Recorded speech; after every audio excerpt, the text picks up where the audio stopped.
بسم اللہ الرحمن الرحیم۔ قرآن پاک کو تجوید کے ساتھ پڑھنا ضروری ہے۔ بغیر علم تجوید کے قرآن پاک کو تجوید کے ساتھ پڑھنا بہت مشکل ہے۔ دنیا کا کوئی بھی کام ہو، پہلے ہم سیکھتے ہیں، پہلے ہم اس کے بارے میں معلومات حاصل کرتے ہیں، اس کے بعد وہ کام کرتے ہیں۔ تو قرآن پاک کو تجوید کے ساتھ پڑھنے کے لیے پہلے علم تجوید سیکھنا بہت ضروری ہے۔ اسی وجہ سے ہم علم تجوید کی بنیادی کتاب معرفت التجوید اور اس کا حاشیہ جامع التجوید پڑھ رہے ہیں۔ آج ہم انشاءاللہ عز و جل ادغام کے تعلق سے پڑھیں گے۔ دیکھیے فائدہ، ادغام کا لغوی معنی ہے ملانا۔ اب ادغام اصطلاح تجوید میں کسے کہتے ہیں؟ اصطلاح تجوید میں ادغام سے مراد کیا ہے؟ پہلے حرف کو دوسرے حرف میں ملا کر مشدد پڑھنے کو ادغام کہتے ہیں۔ ادغام کسے کہتے ہیں؟ پہلے حرف کو دوسرے حرف میں ملا کر مشدد پڑھنے کو ادغام کہتے ہیں۔ اس تعریف کو اچھی طرح یاد کر لیں کہ پہلے حرف کو دوسرے حرف میں ملا کر مشدد پڑھنے کو ادغام کہتے ہیں۔ دیکھیے ادغام کہتے ہیں، اس کے اوپر حاشیہ نمبر 6 لگا ہے۔ حاشیہ نمبر 6 میں محشی فرما رہے ہیں ادغام کی 2 قسمیں ہیں۔ متن میں تعریف بیان کر دی گئی تو محشی اب اقسام بیان کر رہے ہیں۔ ادغام کی 2 قسمیں ہیں۔ نمبر 1 ادغام کبیر اور ادغام صغیر۔ ادغام کی 2 قسمیں ہیں، ادغام کبیر اور ادغام صغیر۔ کبیر کا معنی ہوتا ہے بڑا، صغیر کا معنی چھوٹا۔ ادغام کبیر، ادغام صغیر۔ اب ادغام کبیر کسے کہتے ہیں، صغیر کسے کہتے ہیں، محشی بیان کر رہے ہیں مدغم اور مدغم فیہ دونوں متحرک ہوں تو ادغام کبیر کہتے ہیں۔ پہلے یہ سمجھیں کہ مدغم کسے کہتے ہیں۔ جب ہم ایک حرف کو دوسرے حرف میں ملائیں گے تو جس کو ملائیں گے اسے کہیں گے مدغم۔ جس حرف کو ملا رہے ہیں وہ ہے مدغم، اور جس میں ملا رہے ہیں وہ ہے مدغم فی۔ ٹھیک ہے، یعنی پہلا حرف کو یوں کہیے کہ پہلا حرف مدغم ہے، دوسرا حرف مدغم فی، کیونکہ پہلے حرف کو دوسرے حرف میں ملا کر مشدد پڑھتے ہیں، تو گویا کہ پہلا حرف ہو گیا مدغم، دوسرا حرف ہوا مدغم فی۔ ٹھیک ہے، جس حرف کو ملائیں وہ ہے مدغم، جس میں ملائیں وہ ہے مدغم فی۔ اگر دونوں حروف یعنی مدغم اور مدغم فی دونوں متحرک ہوں، یعنی ان پر حرکت ہو، زبر زیر پیش کچھ نہ کچھ ہو، تو پھر ادغام کبیر ہوگا۔ اگر مدغم اور مدغم فی دونوں متحرک ہوں تو ادغام کبیر کہتے ہیں۔ مدغم ساکن اور مدغم فی متحرک ہو تو ادغام صغیر کہتے ہیں۔ مدغم یعنی جسے ملا رہے ہیں وہ ساکن ہو، اور جس میں ملا رہے ہیں وہ متحرک ہو، اس پر کوئی حرکت ہو، تو اسے کہتے ہیں ادغام صغیر۔ ادغام صغیر کیا کہتے ہیں؟ مدغم ساکن ہو اور مدغم فی متحرک ہو۔ ٹھیک ہے، تو اسے کہتے ہیں ادغام صغیر۔ امام حفص علیہ الرحمہ کی روایت میں اسی سے بحث کرتے ہیں، یعنی ادغام صغیر سے بحث کرتے ہیں۔ پہلا حرف ساکن ہو، دوسرا حرف متحرک ہو، یعنی جسے ملا رہے ہیں وہ ساکن ہو، جس میں ملا رہے ہیں وہ متحرک ہو، اسے کہتے ہیں ادغام صغیر۔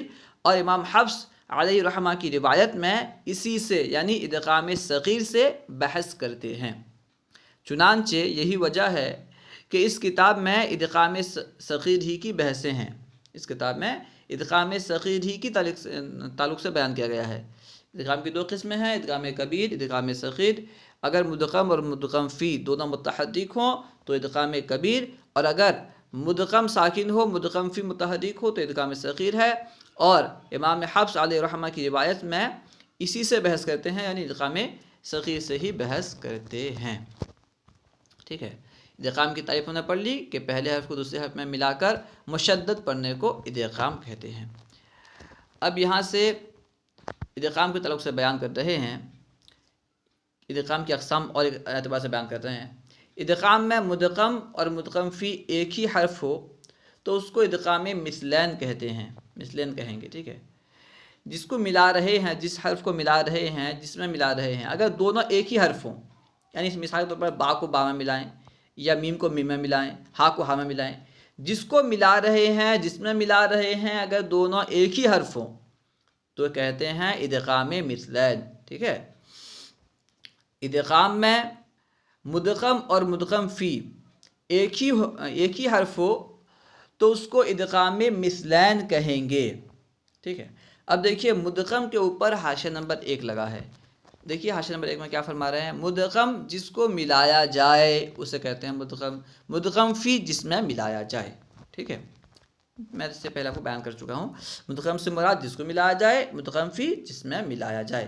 تو اگر مدغم اور مدغم فی ایک ہی حرف ہو تو ادغام مثلین کہیں گے، اور اگر دونوں حرف کا مخرج ایک ہی ہو، دونوں ایک ہی حرف تو نہ ہو، مدغم اور مدغم فی دونوں ایک ہی حرف تو نہ ہو، لیکن دونوں حرف کا مخرج ایک ہو، دونوں الگ الگ حرف ہو، مدغم الگ حرف ہو، مدغم فی الگ حرف ہو، لیکن دونوں کا مخرج ایک ہو، تو اسے کہیں گے ادغام متجانسین. اس کو بیان کر رہے ہیں کہ اگر دونوں حرف کا مخرج ایک ہی ہو تو اس کو متجانسین کہیں گے، اگر دونوں حرف کا مخرج ایک ہی ہو تو اس کو متجانسین کہیں گے، یعنی ادغام متجانسین کہیں گے، ورنہ متقاربین کہیں گے.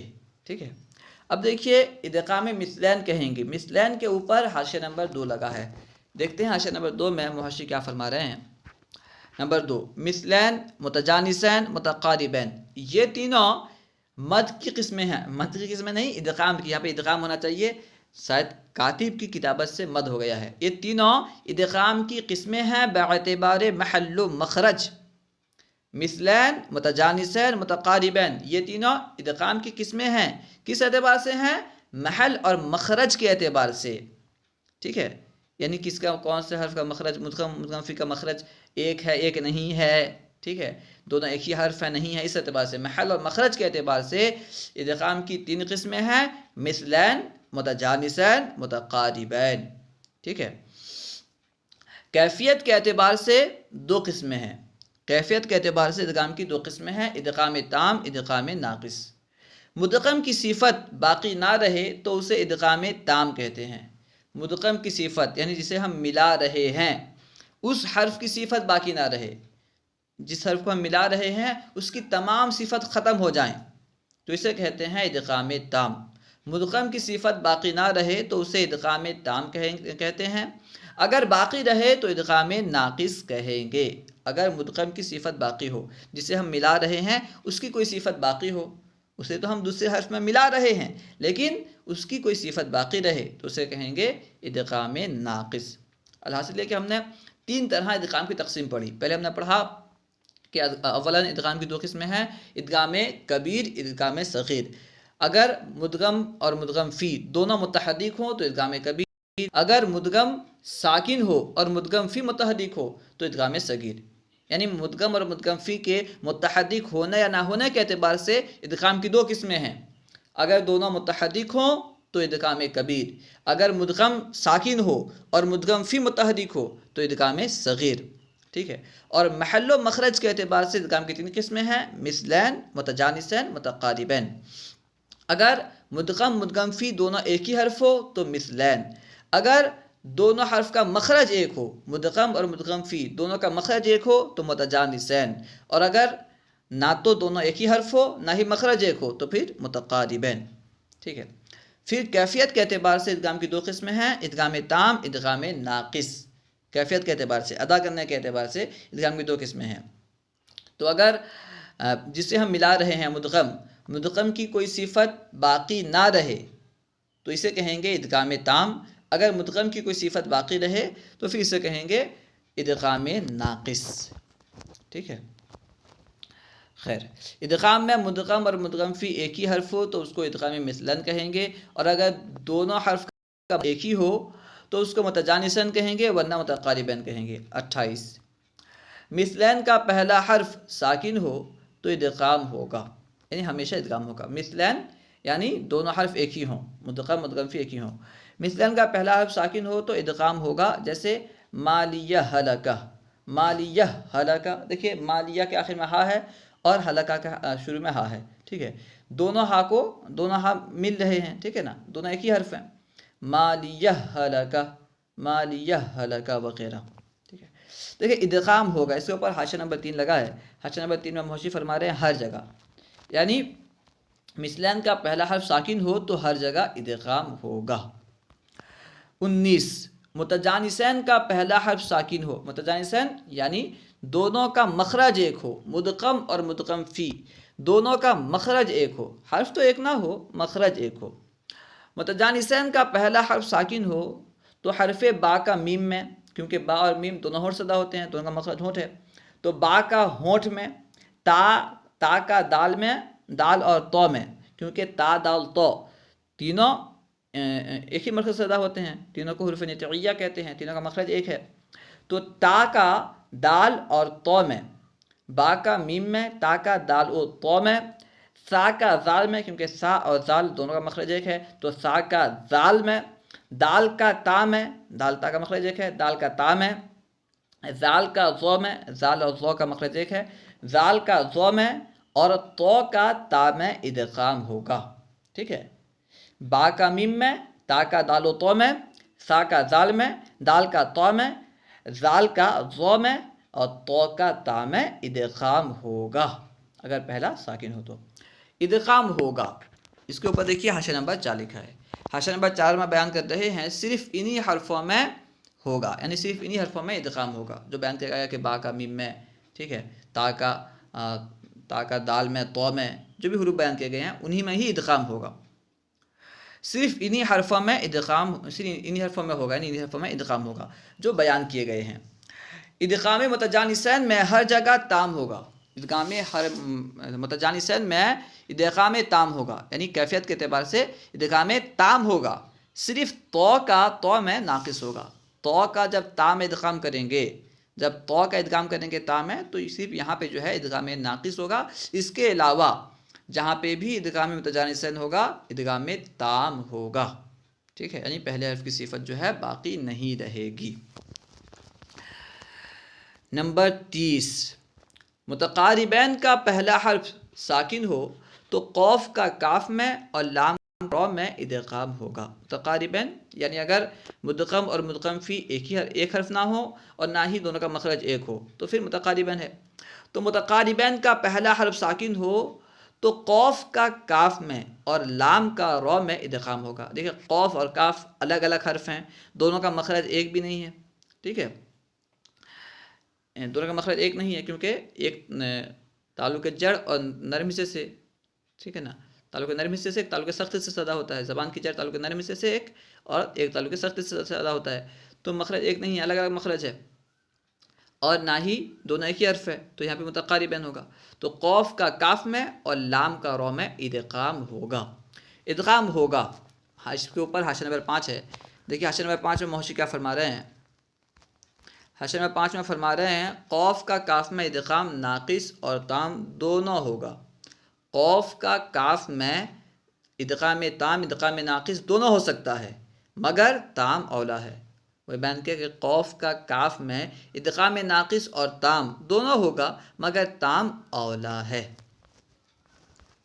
اس کے بعد جو ہے حاشیہ نمبر 6 میں بھی متقاربین کے تعلق سے بیان کرتے ہیں، ایسا لگ رہا ہے کہ حاشیہ نمبر 6 جو ہے یہ 5 ہی کی باتیں ہیں، خواہ مخواہ حاشیہ نمبر 6 لگا دیا گیا ہے۔ خیر، ادغام متقاربین صرف قوف کا کاف میں، لام کا رو میں، ادغام متقاربین کہاں کہاں ہوگا بیان کرتے ہیں، قوف کا کاف میں ادغام متقاربین ہوگا، لام کا رو میں، نون ساکن اور تنوین کا حروف یرملون میں، نون ساکن اور تنوین کے بعد حروف یرملون میں سے کوئی حرف آ جائے تو ادغام ہوگا، جس سے کہ ہم نے پڑھا، ٹھیک ہے، جو یہاں جو ادغام ہوگا کون سا ادغام ہوگا، ادغام متقاربین ہوگا، نون ساکن اور تنوین کے بعد اگر حروف یرملون میں سے کوئی حرف آ جائے تو ادغام متقاربین ہوگا، اور لام تعریف کا لام کے علاوہ حروف شمسیہ میں ہوگا، لام تعریف کا لام کے علاوہ حروف شمسیہ میں، حروف شمسیہ جو ہیں حق کا خوف عجب غم ہے، یہ ہیں حروف قمریہ، حق کا خوف عجب غم ہے،